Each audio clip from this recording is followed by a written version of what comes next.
I got fired because my boss said I looked broke and embarrassed the company. No warning, no review, just security at my elbow and coworkers pretending I didn't exist, right before I walked into the kind of money that rewrites reality.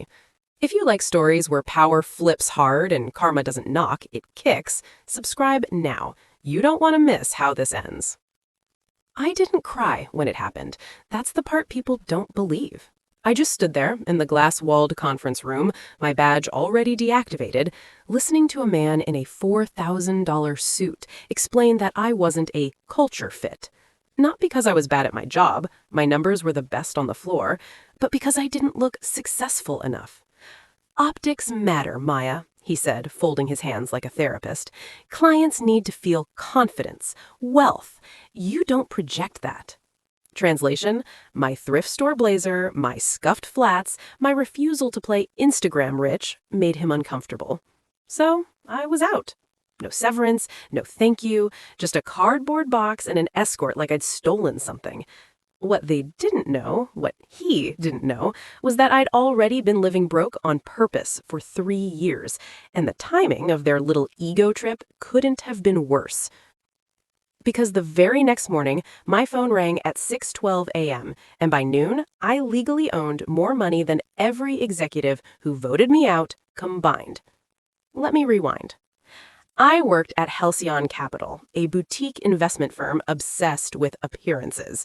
Everyone drove leased cars they couldn't afford and talked about generational wealth like it was a personality trait. I was a senior analyst, the one they sent the ugliest, messiest portfolios to fix. I didn't network, I didn't flirt with clients, I didn't dress loud. I just made money. Quietly, reliably, ruthlessly. The problem was, I came from nothing. Not middle-class nothing. I mean eviction notices, utility shutoffs, mom working doubles until her back gave out nothing. I learned early that flashy equals fragile, so I kept my head down and my lifestyle boring. That bored them, especially my boss, Grant Whitmore. Grant was a legacy hire with perfect teeth and empty eyes.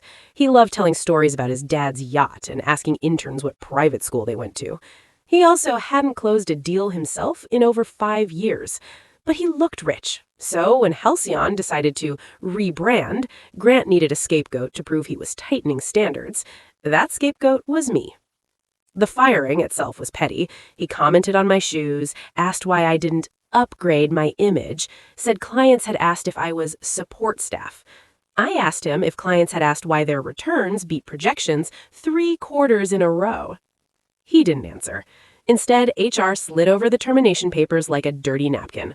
I signed, smiled, walked out. Here's the part where people expect me to say I struggled next. I didn't, because 3 years earlier, when my life was quieter and my nights were longer, I'd helped someone who couldn't pay me back. Her name was Eleanor Brooks. She came to Halcyon with a family trust that was bleeding money because no one had bothered to modernize it since the 90s. Every senior partner passed her off to juniors.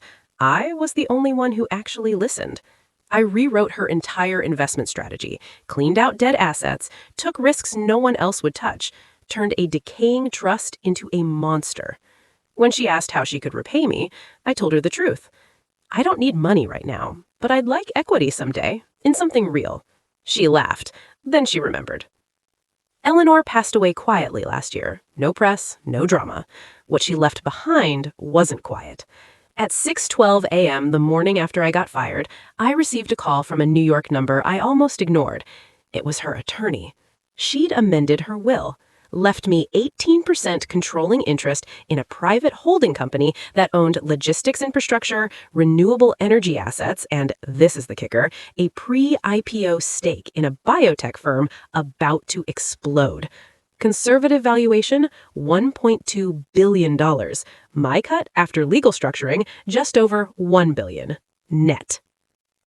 I sat on my kitchen floor in sweatpants, staring at the wall, waiting for panic or joy or something dramatic. What I felt instead was calm, because for the first time in my life, money stopped being loud. By noon, my phone wouldn't stop ringing. By 2 p.m., Halcyon's managing partner emailed me with urgent questions. By 4 p.m., Grant Whitmore was texting like we were old friends. "Hey, Maya, heard some big news. Crazy world, huh? Let's catch up." I didn't reply. The next day, Bloomberg ran a piece on Eleanor's estate restructuring. My name was in the footnotes, not front page flashy, but enough. Halcyon stock dipped. Clients started asking uncomfortable questions like why their top performing analyst had been fired for image reasons. Grant called again. This time it went to voicemail. "Maya, listen, I think there's been a misunderstanding. We may have moved too fast. The board is open to discussing..." Delete. A week later, I walked back into Halcyon's building, not as an employee, as the majority shareholder in a fund that was about to acquire one of their competitors. The receptionist didn't recognize me at first. Same blazer, same flats. Then she saw my name on the visitor list. Her face changed. Grant's face was better. He froze mid-handshake when he realized who I was there with, my legal counsel, my investment director, and a very polite man from compliance who had already flagged Halcyon for cultural risk. We sat in the same conference room where I'd been fired. Grant tried to joke, tried to control the room. He couldn't. When the managing partner asked if I'd consider rejoining Halcyon in a senior role, I laughed. Not loud, just enough. "No," I said. "I'm not interested in working for people who confuse wealth with worth." Grant swallowed. Then I added, "But I am interested in buying your bad assets at a discount." The silence was surgical. I left them with a proposal that gutted their prestige but saved their balance sheet. They accepted within 48 hours.